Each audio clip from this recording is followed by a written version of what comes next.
I'm gonna move forward, I'm gonna hit you, I'm gonna be right there in your face, and I'm gonna drown you until you don't believe in yourself anymore.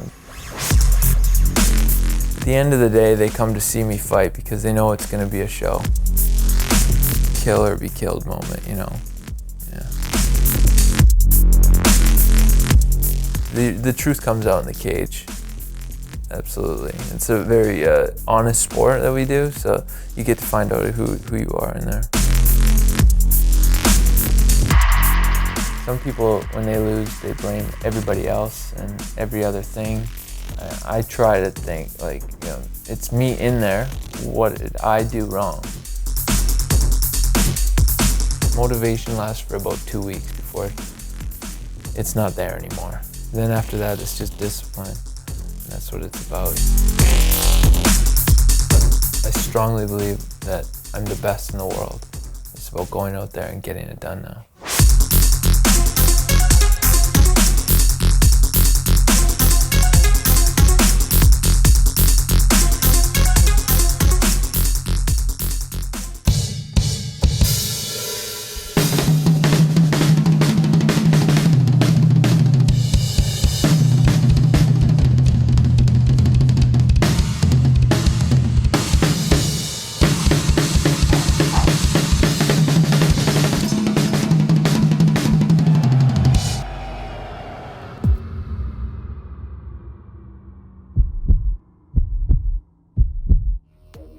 This week on the show, we have Rory MacDonald, who's just signed with Bellator MMA, and he's going to be fighting here in London May 19th.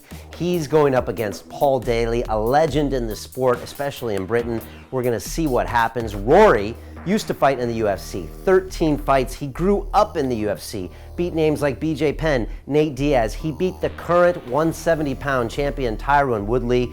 And Rory is pissed off. He doesn't like his last two performances in the cage against Robbie Lawler and Stephen Thompson. And now he wants to show you what he's really about. And we know Rory grew up training with GSP, who himself is now back in the UFC. We talked about so many things like fatherhood, hunting, and what it really takes to be a fighter, and what you're thinking when your nose is broken, you got an adrenaline dump, and you're going in round 5 against a killer like Robbie Lawler. I really enjoyed my time with the Canadian Psycho, AKA the Red King, Rory MacDonald.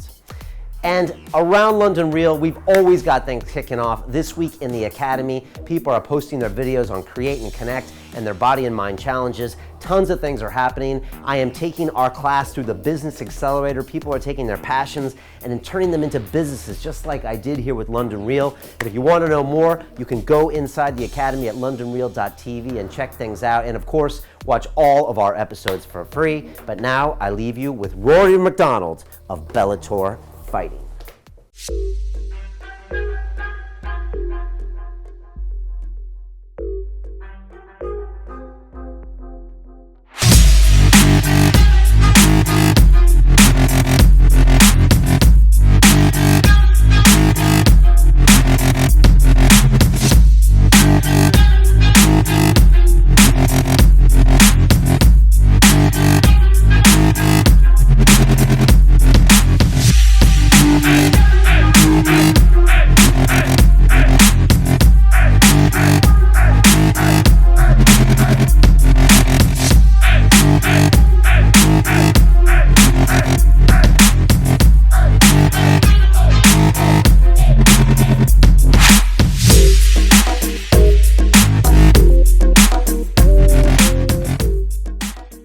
This is London Real. I am Brian Rose. My guest today is Rory MacDonald, aka the Red King, who is the top-ranked Canadian mixed martial artist signed with Bellator MMA.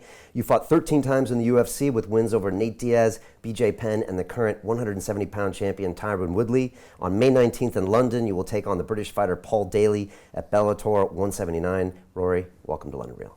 Thanks for having me. Welcome to London, too. Yeah. Your first time here, right? Yeah. Now you're part of the Commonwealth, right? Coming from Canada. That's right. Yeah. But what's it like to be here?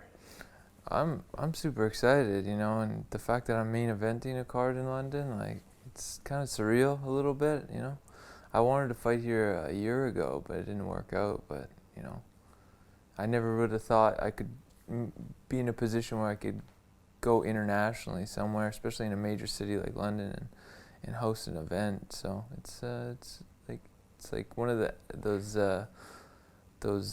epic moments in my career, you know? Okay, so this is almost bigger than if you were headlining an event in, say, California or something like that. Yeah, I would say so, yeah, for Okay. sure. Just because it's a major international city, right? Yeah, overseas, I've never really done that, you know? I've pretty much strictly been in North America my whole career. Right. What about the British fans? I mean, they're different a little bit, I think, than the Americans ones. Do you have a different vibe here, press conference? I don't know. I mean, the press conference was pretty quiet. I didn't see any fans or anything, so I guess my first experience will be May 19th. Yeah.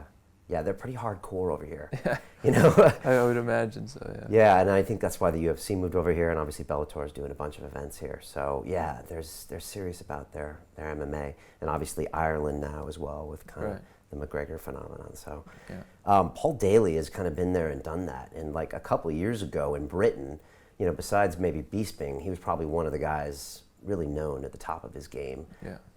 Some crazy knockouts, a lot of striking power and stuff. How does it feel going up against him? How was it like to meet him? All that stuff.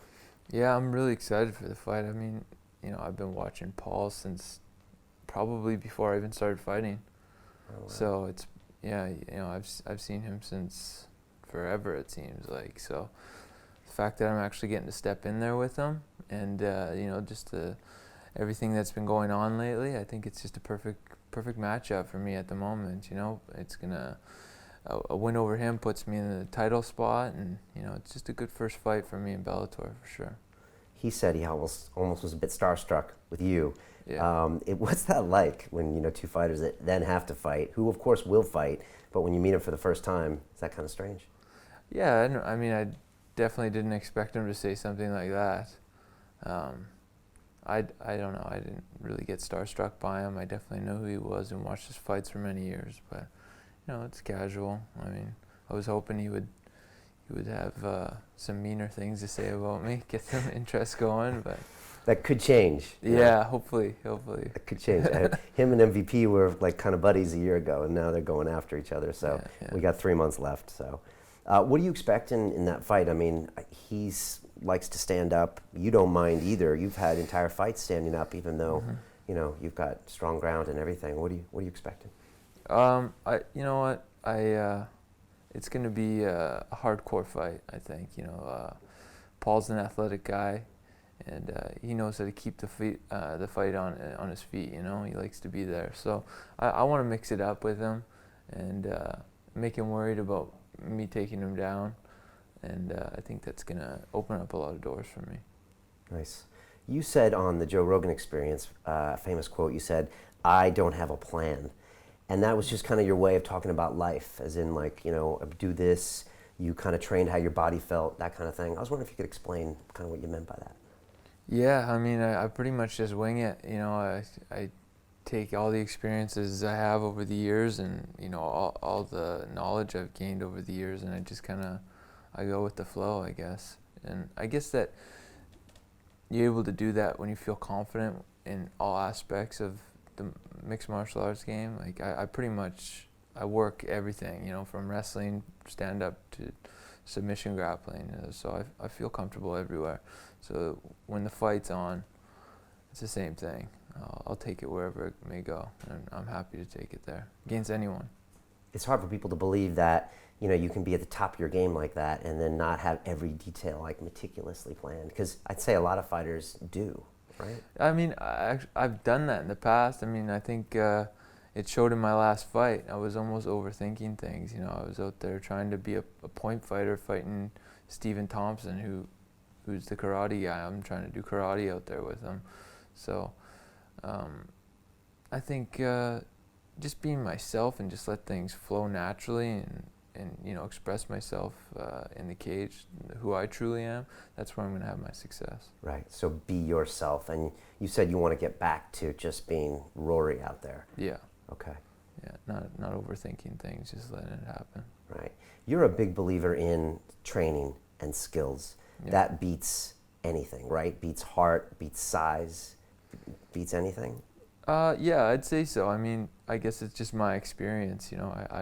I came into martial arts not knowing how to fight at all, from zero to like fighting for the UFC title. So I had to, you know, I put all my energy into learning techniques and being able to apply it in combat situations. So for me, learning technique is 100% the most important thing. And you started as kind of a scrawny kid, and you Yeah. started with jiu-jitsu. Yeah. Can you tell us what that Well, was like? actually, I started with everything. It was mixed martial arts gym. Of course. My first day was, I think it was like jiu-jitsu and then a Muay Thai class afterwards. But yeah, no, I loved it. I fell in love with it right away. And at the time, you were one of the few UFC fighters that came in who trained in MMA from the beginning, and you didn't have the wrestling background, the jiu-jitsu background. Yeah, that was kind of the angle UFC had pitched me on, you know. I'd kind of come in right around when people were starting to talk about that, you know, where the young guys were going to be coming in with just a mixed martial arts background rather than a traditional background in one of the disciplines, and maybe picked up the odd bit here and there. So, yeah, I guess I'm one of those original guys that, you know, the new school guys. Okay, but you have a bit of an old school attitude. Yeah. Yeah. How is that? Yeah, I mean, I started fighting pro when I was 16 years old, so I got into this when the sport wasn't popular and didn't look like it was really going anywhere. I remember people telling me, like, "Why are you doing this? Like, you're not gonna make any money. You're not gonna do anything." But at the time, I had hope MMA would get to where it is now. I was confident it would, but even then, it wasn't about that for me. It was a passion of mine. And when you're passionate about something, you love it, you just want to do it because it makes you happy. Yeah, you said once you don't want to be a billionaire, or that money's not the most important thing. Yeah, it definitely hasn't been in my career. Now I have a daughter, so it's becoming more of an issue. I'm definitely focused on building my wealth now. It's more for her sake. I don't need much.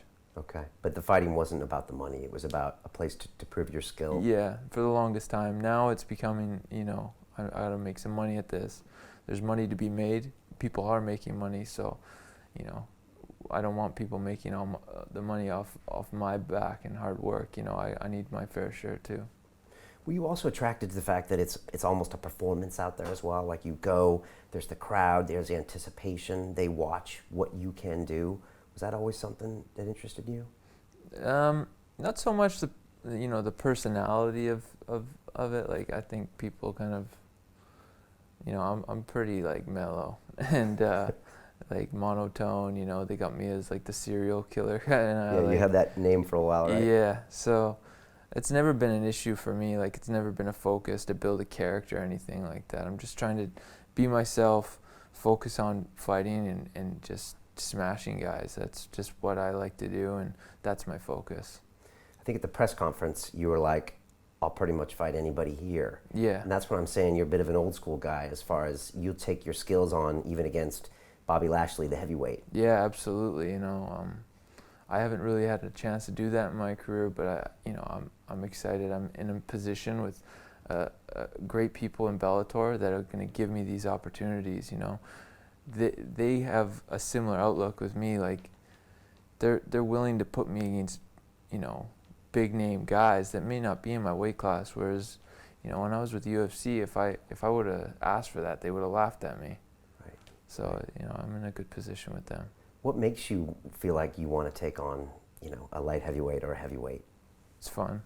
Okay. You want to test abilities, don't you? Yeah. I don't know.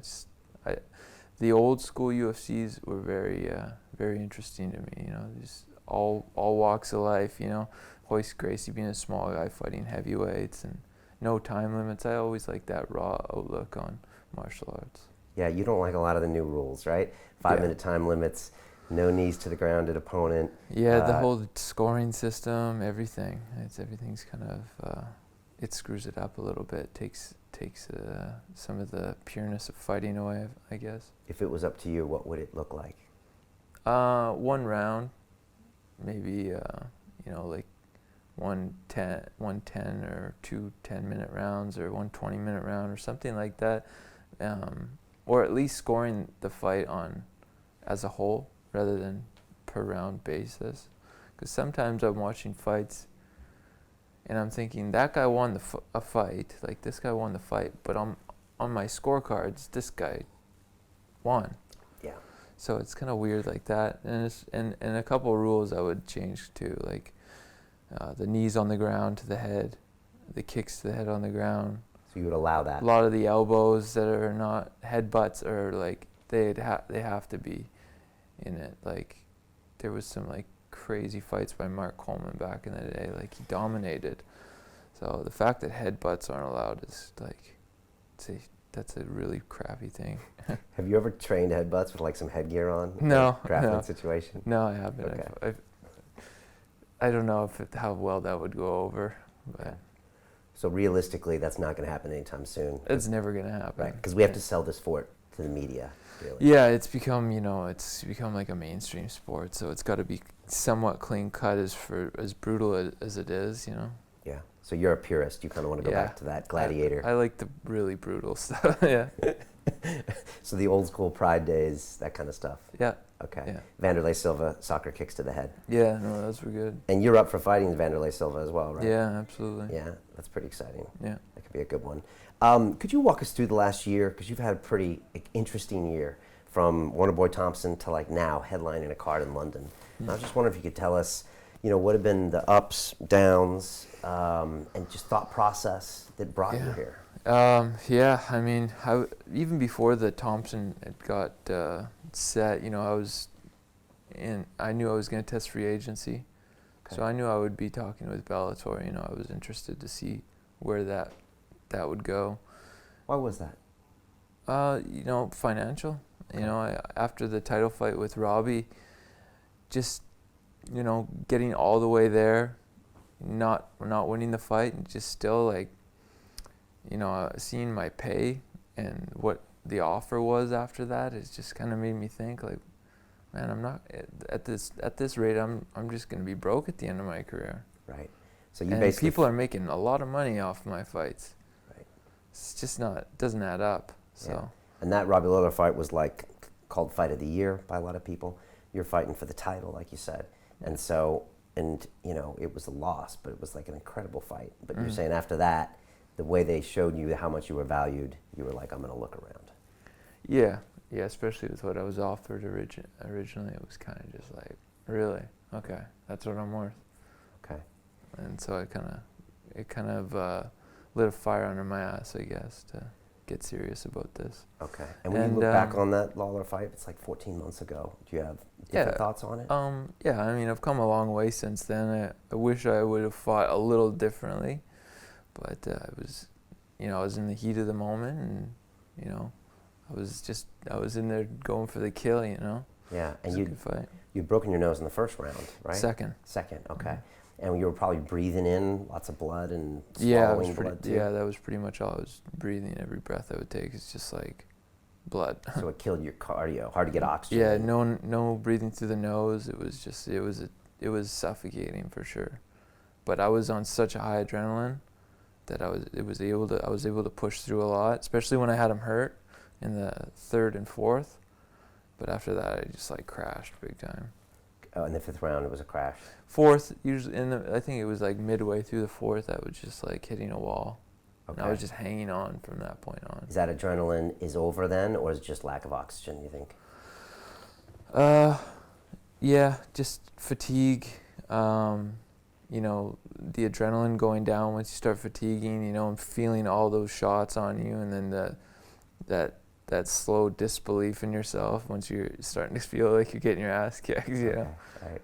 Yeah. For people, the anxiety kicks in and starts turning the wheels. Okay.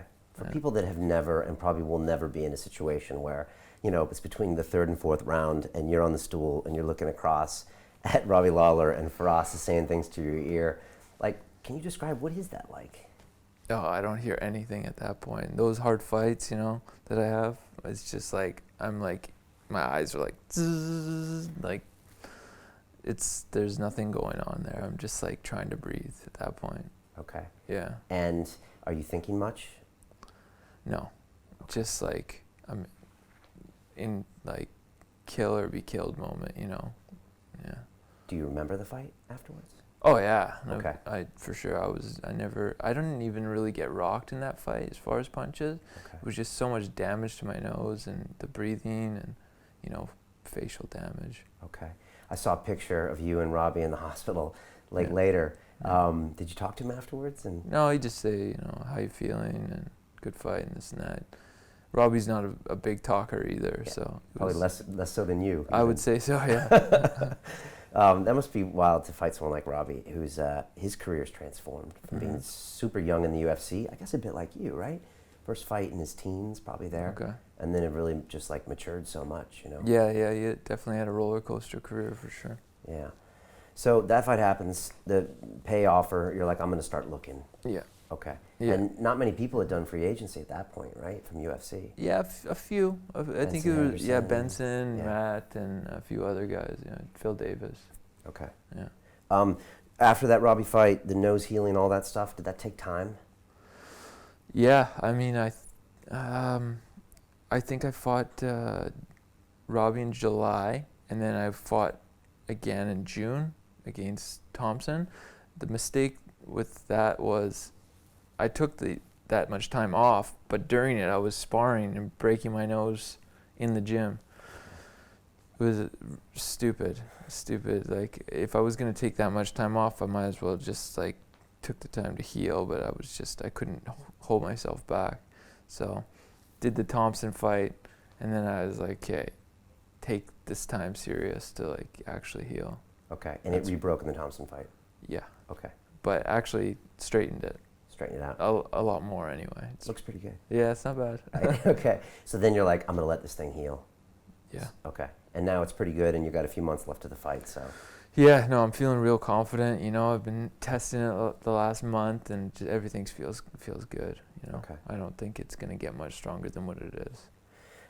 Leaving the UFC, was that a difficult decision? Was it hard? Did it feel good? What was that all about? I was a bit nervous, but I was just so motivated. Like I was saying, that after that fire under my ass, I need to get what I deserve, And just the fact that I see Bellator doing big things in the future, and they got good people, and they know what they're doing. So I'm very confident where Bellator's going, and they have a lot of belief in me. And like I was saying, they're giving me the right opportunities, so it's a good fit. I had King Mo Lawal in here about a week ago, and he was trying to explain to me the difference between Scott Coker and Dana White. And this is the analogy he gave me. He said, do you remember back in the 90s, there was like an East Coast, West Coast rap going on. And in the West Coast, you had Death Row and Suge Knight with Snoop Dogg and Dr. Dre. And you'd see the videos, but you would see Dr. Dre and Snoop in the front of the video, and Suge Knight might be in the back. But then he said on the East Coast, you had Puff Daddy and Notorious B.I.G. And he said there, P. Diddy was always in front of everybody, in front of the camera. And so he says that Dana White is the P. Diddy of MMA, as in he's more of the star than the fighters. Yeah, Is that true? Absolutely. For example, you go to any UFC event, a fighter will walk through, a few people will come by, hey, you can have a picture and sign this. Dana walks through with his security, literally everyone gets out from their seats, it's just like a whole crowd. So he's made himself into a star just by talking. It's bizarre. Huh, I had no idea it was that magnitude. Yeah, he's definitely very popular. Do they need to change their game when it comes to how they treat their fighters? Yeah, definitely needs to be more respect there. I think back in the days, from what I heard from guys, it was a different thing. Like Dana would come in super respectful and shake your hand, thank you for fighting, and give your money or whatever. And it was just a different attitude from what I heard from the old school guys. And once it started getting popular, I think the egos got pretty big, and the importance of respecting fighters, our value just started going in the dumps a little bit, because we were just another body, another guy to fill the spot. How little can we pay them to just get the fights? I think that's more the attitude. Yeah, pretty much. I mean, it's business, everyone's got to, negotiate their contracts. Fortunately for them, they had a monopoly, so they were in a position to have some pretty, you know, stingy offers, and guys had to take it. But, you know, they also brought the sport up to where it is, so it's kind of a catch-22 there. Yeah, and when they were sold, what were your thoughts on that? I thought it was a great time to sell for them. I think they had a great move. As far as the guys that bought them, I think they're in a tough position. We'll see how they do. I mean, I don't know how they're going to make it work, but we'll see. Yeah, it's going to be interesting. Yeah, I mean, I don't know if any of them have ever been in the fight business before. I don't know the owners too well, their background, but I think they're like Hollywood guys, you know? Yeah. So it'll be interesting. I don't know, like, their angle they're taking. It doesn't look good so far, though, the way, the approach they're going. You know, the fact that they let me go and, you know, a lot of other guys are dropping off. It just doesn't seem like, I don't know if they get it. Okay. Yeah. So you're in Bellator now, different vibe coming in. Scott Coker, all the guys always say he's kind of like the martial artist, you know, and he kind of treats everybody like that. And he's always the kind of the quiet guy at the fights, right? Behind the scenes guy. Yeah, yeah. What's that been like? It's super cool. I mean, it's hard to talk to him because he's quiet, you know, and he's busy too. But no, he's always super respectful and happy, and just like, you know, he's mellow. You know, he seems like he's just like another guy. But you know, it's been a pleasure to work with him. If he had made you a call and said, "Come fight Fedor in California on Saturday last week," would you have done it? Probably not. But I mean, after this fight, yeah, I would have. Okay. I had to take this next month off, do a training camp, and then once we kick that off, then we could start taking whatever comes, you know. Okay, fair enough. You didn't want to leave UFC with a loss on your record, or with 2 losses, and that's something that, you know, you felt bad about, and you want to show the world that's not you. Is that right? Yeah, well, it's more my last fight, you know. Losses come in this sport, like it's just a part of it, you know. You can't expect to go undefeated in this career. It's just, especially if you're in for the long haul like I am. But it's more my performance in my last fight, you know. It wasn't me. So the fact that I've had to take so much time off and think about such a shitty performance, it just burns my ass a little bit, you know. You're hard on yourself. Yeah, for sure. Are you the worst critic? Yeah, I think so. Yeah, Okay. absolutely. I'm trying to be pretty honest with myself about it. Sometimes, you know, it's hard to stay focused on just doing you. You know, there's so much information out there that you can get carried away and you end up going down the wrong road. But you know, it brought that loss brought me back on track where I need to be, I think. You had a policy that you didn't watch video on fighters, and you just really thought about yourself and didn't study fighters. Is that something you still do, or do you still look at what they do? I've never said I wouldn't. I don't. It's not like I don't believe in watching it. Like I'll throw on a fight of Paul's here and there, but I won't sit there for hours and days like looking at footage, and I'll just watch a fight and be like, oh, okay, you know. But when it comes down to it, like, I do what I do and he does what he does, and I've been around, you know. When I get into a fight, I gotta see what you're doing in front of me, you know what I mean? I don't want to have something predetermined in my mind, and that's what I did wrong against Steven too, you know, just over analyzing his strengths and wanting to adjust to that, and I think that's why the fight went the way it did. Is fighting like 90% mental? I guess. I mean, it's pretty physical too. Yeah, okay. I just had fighters say that before, like, you know, the mental game is everything. I mean, I guess it's not everything, but, you know, I guess mindset is key. Yeah, absolutely. They go together, you know, perfectly. Like, you can't have one without the other. If you're going to make a long, successful career of this, you got to be mentally strong.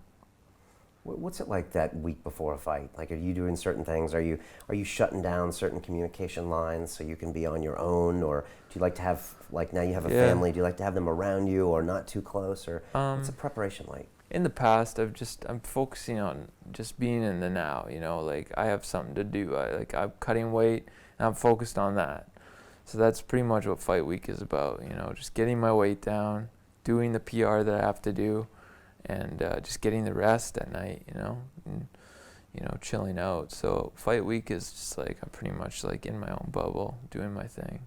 Okay. Yeah. And fight night, is that waiting a hard thing, waiting for the fight? Not really. I mean, it has been in the past, obviously, but with the more experience now, it's not an issue. Okay. When it's time, it's time. I've learned how to be patient, and just kind of like. Okay. I'm pretty chill. I don't get too nervous before. I think Donald Cerrone said that, like, even now, right when he's walking into the cage, he's saying to himself, "What the fuck am I doing?" Yeah. That kind of a weird nerves thing that happened. Did that happen to you? I was on the same card as him my last fight, and I seen him in the morning or afternoon in the lobby, and he came up to me. He's like, "You nervous, man? Like he was just like, he was kind of like he had some anxiety going on. I was like, not really. Like this is what I do, and for sure I thought he would kind of be like that too because he fights so often, But everybody handles that situation different. Yeah. So you're mentally calm going in there. Pretty much. Like obviously I do have nerves, it's a combat situation, but I don't get like freaked out about it. I know what it's about being in a fight, so I'm not too worried, Okay. I know the worst outcome that could happen. It doesn't stress me out to the point where I need to start getting anxious about it. Okay. Which is quite a contrast to your mentor, Georges St-Pierre, who used to just openly say he would get scared the week before a fight. Yeah, I think he's like a lot like Cowboy, just a lot of anxiety and nerves, Okay. And for him, it raised his game, right? Yeah. Well, when you're in the moment too, I think it just comes down to fight or flight. And when you're a fighter, it's always going to be fight, and that's George, Right. Yeah. What was it like as a young man to move you're from a very small town in Canada, right? Originally. Yeah, I was born in a very small town. Yeah. Okay. To then go ahead and move to Montreal to go to TriStar, to work with Georges St-Pierre and Faraz and all those people. What was it like? Do you remember the first time you met GSP, and how old were you? Yeah, a lot of learning experiences for sure. Going to a big city from like where I came, for sure, it's definitely changed me over the years. Just being a city guy now, for sure. And the first time I met George, it was just in the gym and stuff. He was very welcomed me with open arms, and after we trained for the first time, he'd even brought me out to Montreal to work because he thought I had a lot of potential, and he helped me out a lot. So he was a big fan from the beginning? Yeah, well, I don't know about fan, but he was a big supporter, that's for sure, and he helped me a ton. How old were you? He didn't have to because he was the UFC champ, and I was like, what was I, 18 or something? I don't even know if, I was signed to the UFC at that point. But, it was bizarre. And you signed the UFC at 18? 19, yeah, it would have been 19. What's that like growing up in the UFC? Or 20 maybe, I'm not even sure, I can't remember. Is that strange growing up, or is it just so normal for you right now? It was always my goal when I was 14, when I started going in. Like I kind of knew that was where I was going, and my goal was to be in there pretty young. I was hoping to be in there before I was, in my 20s. Okay. People always ask me, like, how do I find a mentor? People are always asking me that because we have a lot of people on the show that people kind of look up to, and I was just wondering, like, to have a mentor like GSP, changed your life, really. Yeah. Before that, though, I had a good role model in my coach, David Lee, back home, Okay. He, before that, I wasn't doing anything good in my life, I was a little shithead. But when How bad? Not that bad, but I wasn't that, If you hadn't have taken that first martial arts class, what would Rory MacDonald be doing today? I don't know. I was the shit. I was just a little shit. But I don't know, probably nothing good. Okay. But yeah, starting martial arts and finding that MMA school, Toshido, I had a lot of grown men, doing the sport and looking up to them, and my coach Dave was always very helpful with me, as a young guy. So he was probably a biggest mentor for me in the early going, Okay. And then when I had, tried to go over to TriStar, obviously there was tons of guys there. George, Dennis Kang, David Loazo. There was a ton of guys you know, that would be considered old school guys now, but, you know, back then, like, it was like those dudes were at the top. What did you learn from GSP? Like, if you had to think of like the 3 big things you learned from him, just watching him and being around him for those years, what would they be? Hard work. Yeah, he's definitely the hardest worker I know. Very disciplined guy, and yeah, that's definitely what I took out from George. You know, he's always working. This guy, like, no matter what.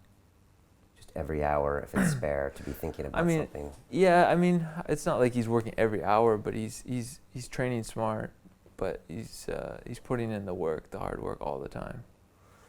And you watched him like be the champion in the division for years and years. Mm-hmm. What's that like, to be the champion all the time and to have everybody gunning for you? Yeah, I watched. Yeah, I got to see a lot of that. You know, for a few years. You know, watching. You know, George, like, having to deal with even me. You know, like, when anyone who would spar him, it was like their chance to shine against the champ. You know, so it was a. You know, that's just the position you're in when you're in that spot. And every time you win the belt, I remember George saying that right when the belt gets wrapped around his waist, something he's been self-admittedly obsessing about for 12 weeks or 16 weeks or however long, then sometimes they'll even bring your contender into the cage at that point. And George would be like, and now I start thinking about the next fight, like literally 30 seconds later. Yeah.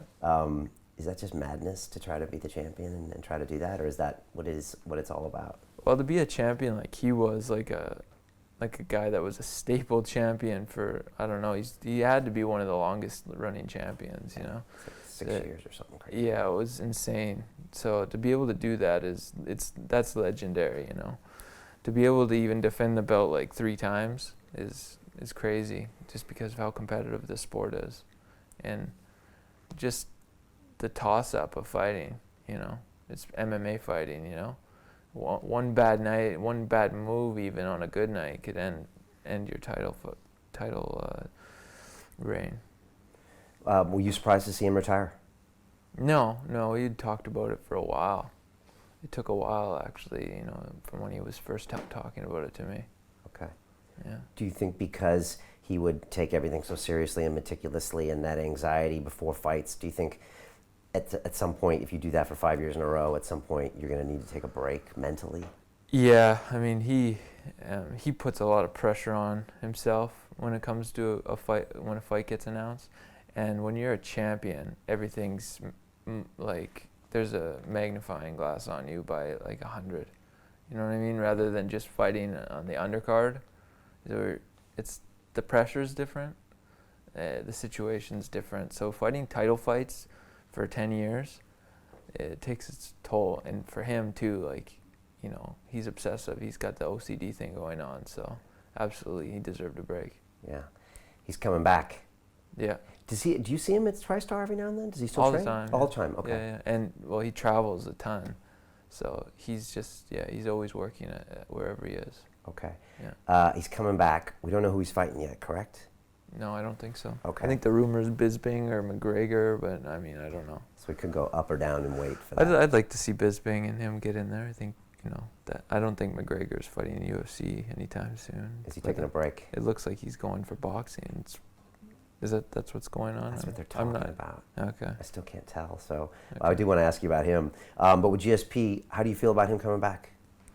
Good. I mean, I remember when we were talking about it before he was retired, I told him, just look at Mayweather, you know. You're in a similar spot where you've been at the top for so long. People know who you are. You're a staple guy. You could take the time off you need and come back and make more money than you ever did in your career, you know, just because of the excitement behind it.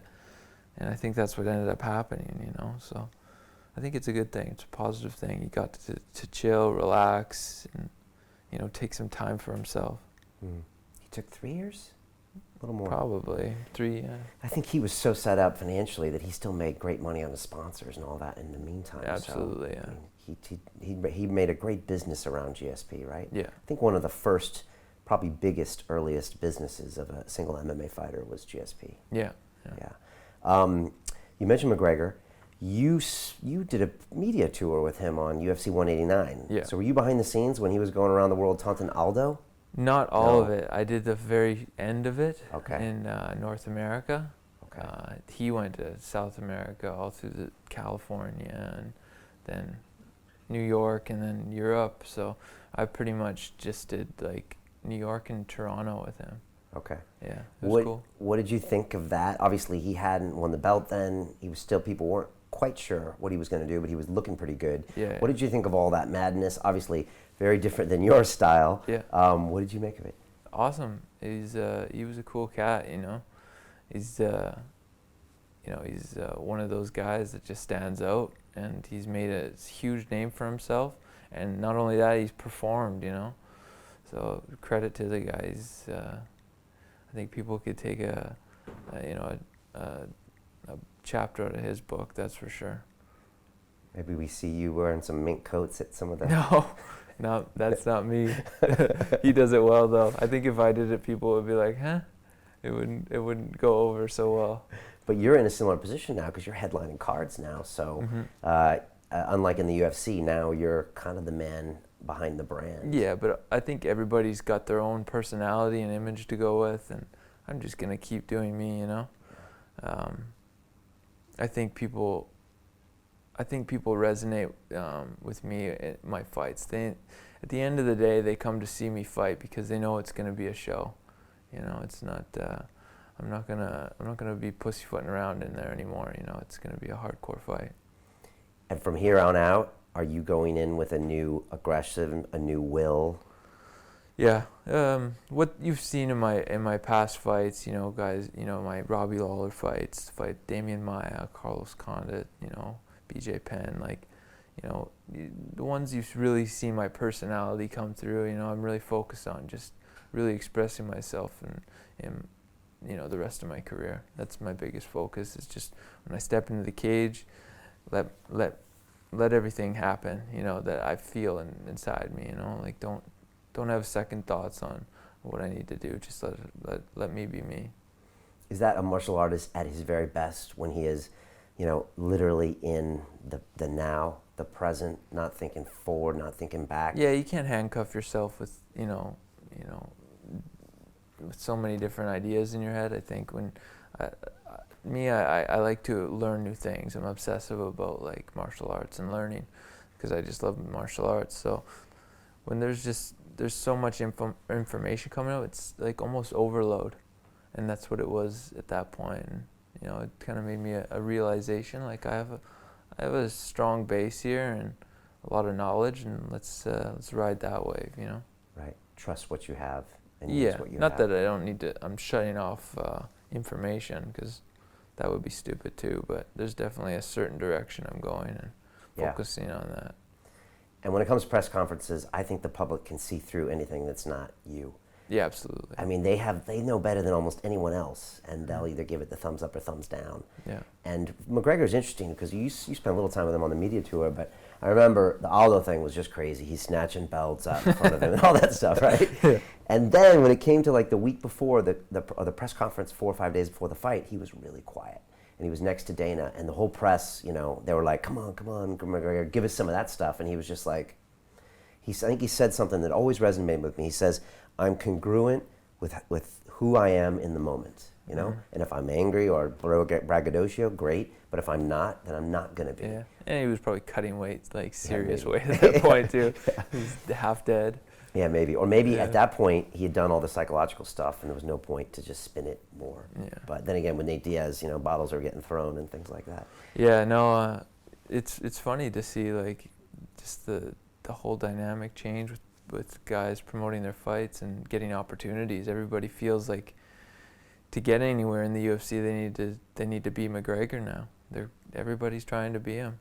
It's pretty crazy. Is it working? No, because it's not them. Yeah. Like I was saying, you gotta have your own thing.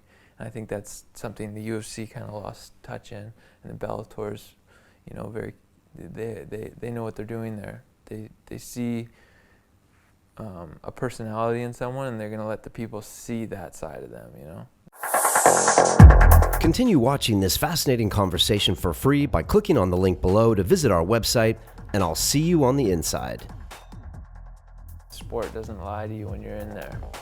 Like the feelings you have when you're in a real fight, and when you sit back afterwards and you think about it, those feelings that you had in there, and you can genuinely feel if you enjoyed that experience and you want to do it again, or that was a terrible experience and I never want to be in that situation again.